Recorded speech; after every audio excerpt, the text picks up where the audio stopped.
Okay? You must get your wits about you. Day 3, 21st of May, 1988.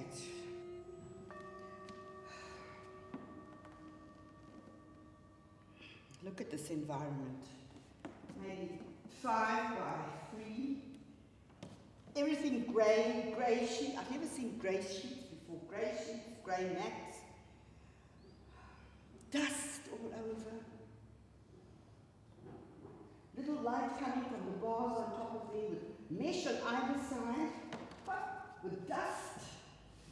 And then the toilet. The toilet is opposite the door where the security guard sits, and because the steel door is open, everyone who passes looks in. And when I tried to put my towel in front of me, that fucking bitch security took the towel away. I mean, do they just want to dehumanize you? Okay, what am I going to do?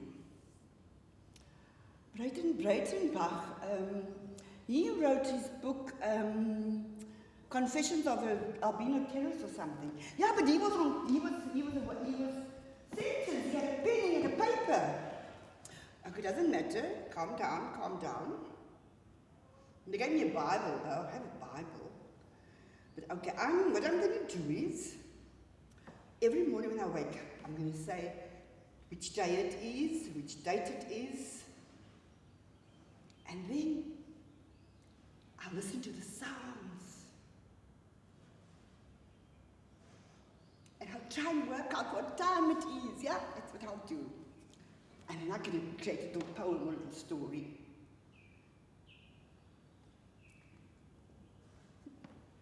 Fucking munches. The other prisoner said in the cell next door, and he was probably also doing his infantry. So there's a basket around the light that's on 24 hours. And then, not everyone can boast a private exercise yard. Except it's got mesh on top and bars, so it's like a cage, but anyway.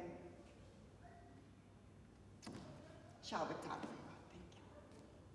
Thank you. Their way of economizing, you've got to push the button to get water. Ice cold. There's no difference between the raindrops and the shower. Hey, why are you coming in here? I'm showering. Do you have to wait until I'm naked to bring you my breakfast? No, bloody.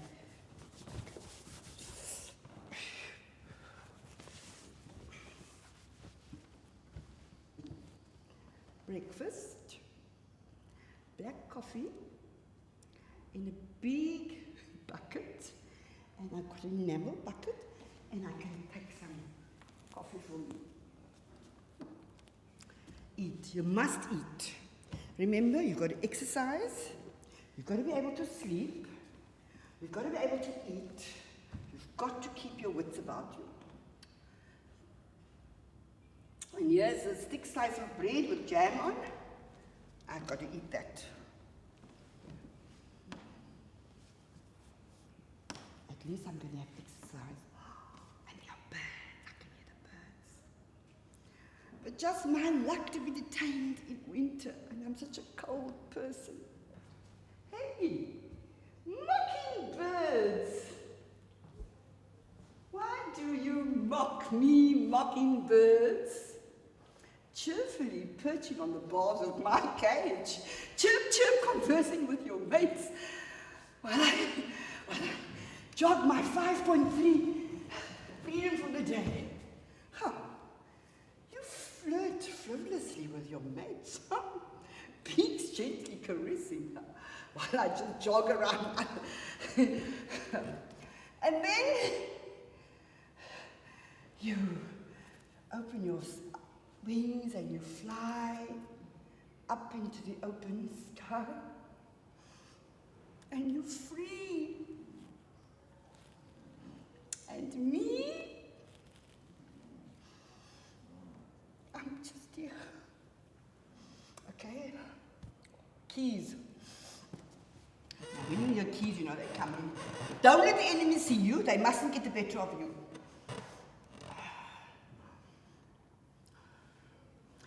Okay? Remember not to say anything for the first 24 hours, right? Don't say anything. You listen to every question they ask. Now, those are important, and you must remember the questions. Every question they ask, you memorize and you work out. Do they know anything, or are they pretending to know? Yeah, our comrades told us how they sometimes bring false confessions from other comrades. I wonder if anyone, I wonder if India or Lynn have been detained. Okay, no. Okay, here's what I'm doing. I'm doing this play thing, no? I'll do my poems and I'll try and document everything in my head, okay? That's task one. Task one, keep saying, don't allow them to see you, they're getting better of you. Keep saying, be calm, do prayers, do meditation, and listen to the questions, listen to the assumptions, and work out what they know, what they pretend to know, and only if you really can't, you will then confirm what they know. Okay? Okay. Remember, no one's going into prison after you. No one's going into prison after you. No one. I think I must clean this place.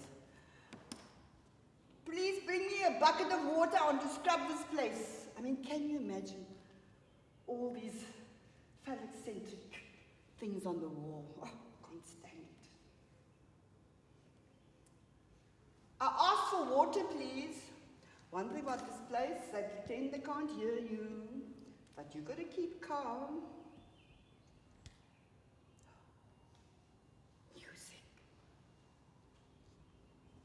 Music. It's weekend. May. I think it's Maynardville. Maynardville Carnival. Community Carnival. Okay, now I'm going to compose a poem, and whatever I hear, I'm going to say in the poem, okay? Hooray! It's carnival time. The music from the park comes into my cell. At first, the main music, supposedly to attract passers-by. Then harsh and strident, crackling, depends on how the wind is blowing. I could see lovers walking hand in hand, eating ice creams or hamburgers. Oh, there's a shriek, maybe from the swings. Parents digging in their pockets as children swear it's the last round on the swings. The main music stops. Here's an important announcement. Maybe someone has won a fabulous prize. Or perhaps some child's lost. The music resumes. And the gang, bang, bang, shoot yourself a prize still, bang, bang. Everyone's having fun. And here, I sit. With a cacophony of sounds overwhelming me. But at least I had a good time with my hopeful.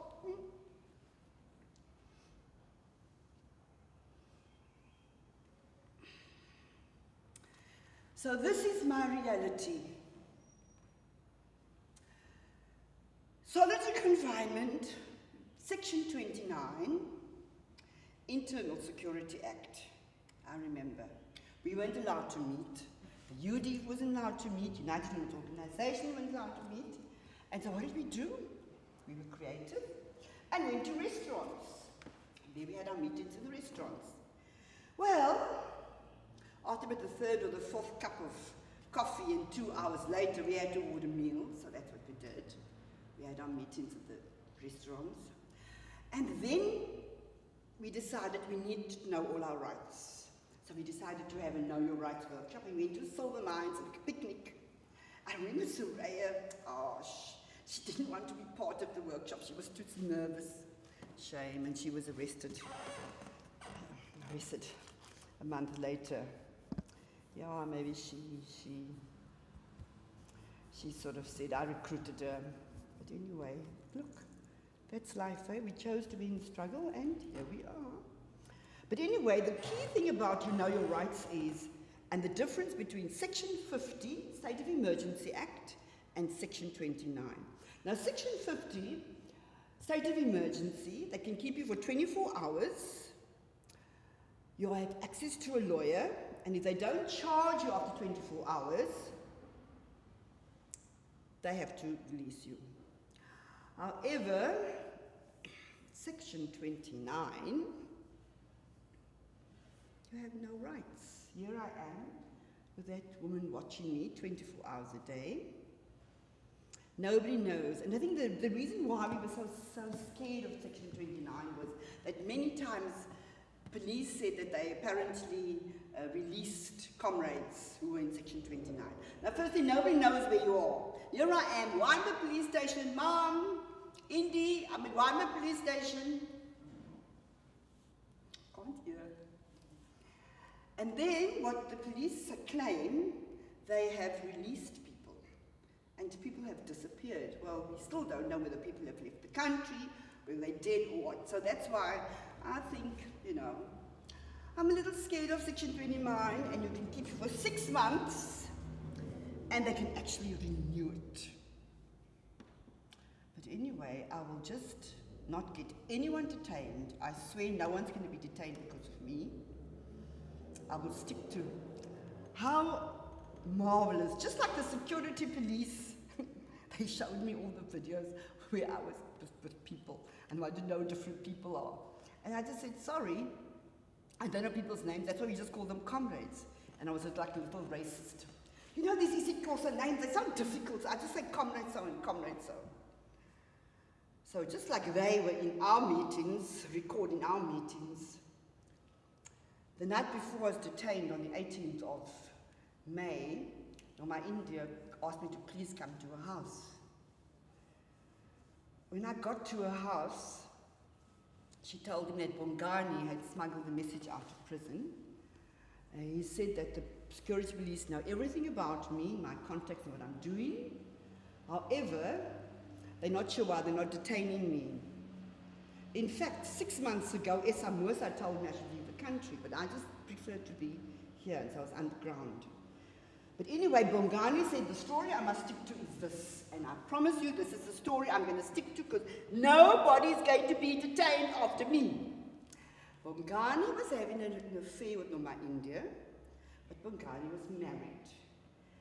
And because Bongani's in-laws lived in the same street with Indy, I think it was NY27, can't remember, Bongani only came to Indy's house at night. So that's where I met him. And Indy and I have been in United Women's Organization since first, when we were United Women's Organization in 1981 to right now. So we used to be friends and comrades, and that's where I met Bongani. So that's my story. And that's what I told them. I told them that. Went on about the illicit things. However, I was quite amused. They gave me a few albums, photo albums. And I had to page through those photo albums, and I had to tell them whom I recognize, what their names are, and where they are at. Anyway, it was really interesting. I mean, the people that were in that photo album, even people who were that crazy with me, I didn't even know they were politically involved. And there was I, paging through, and I just had to keep a straight face if I saw someone I knew or someone I was shocked would be in the book. No, don't recognize anyone. I think they're a little bit fed up with me. Because either I just say, I don't know, like a stuck record, or I just keep quiet. Although, you know what, I do realize, even though I'm the prisoner, I actually do have power. My silence is so irritating to them. And I just sit there. Exercise time again, exercise time again, exercise time again. Private exercise.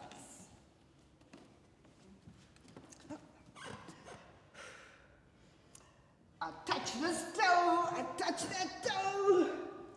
I bend, I stretch. I kick this leg, touch the toe, kick that, touch the toe. And you sit there on my bars, a black jagged line against the grey blue sky. Almost like a family on their out into the zoo to see the monkey doing their antics. It's a pity you didn't bring along a banana. It would have been a welcome change to my stock prison diet. Birds are flying around. Don't be sad, don't be sad. Okay, what did I do if I'm outside? If I'm outside, it's actually a relief to be here. You believe it or not. Outside, at past 12, we'd be rolling with a Gestetner machine, the pamphlets for the station blitz. Up at 5 o'clock, 6 a.m. at the station, giving out pamphlets. Oh, I remember that time I was arrested because I didn't know that station property was actually private property, but anyway. Then rush off to work. I hope, and I always try to complete all my lessons. I think that as revolutionaries, it's our duty to be good lecturers. So I always prepared my lessons. And in fact, I spoke to the SRC also. They can't just make nice speeches, they've got to do their academic work and be an example. Lunchtime, sometimes a lunchtime meeting at SR's office, and then again meeting. You know, I was so tired one day. There's such a culture of martyrdom. That's it, martyrdom. You know, you can't ever not go to a meeting. You can't never not do things. So Lynn, Louise, and I, we just made up a lie. We said, Conrad, sorry, this weekend we're not available. We're going to a funeral in the rural areas. We had to make it a rural area, right? Because otherwise people may know. And so we actually had a nice weekend away. Except at 7 o'clock in the morning, Lynn spoke about, you know, the problem of community arts project. I said, listen here, this weekend is our weekend. Louise, no work. Anyway,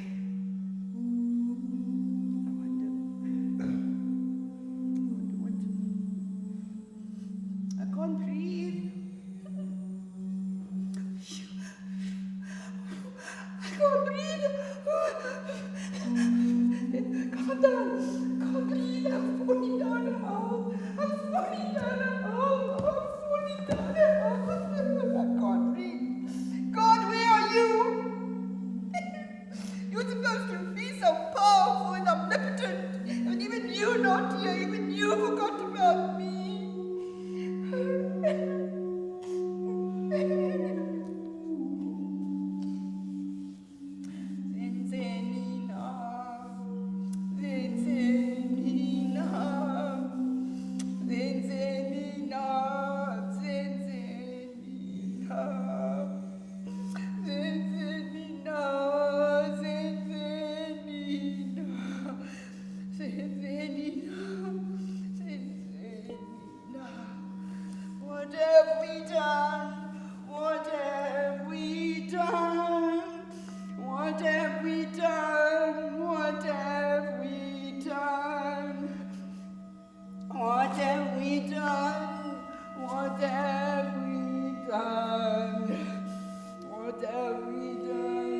What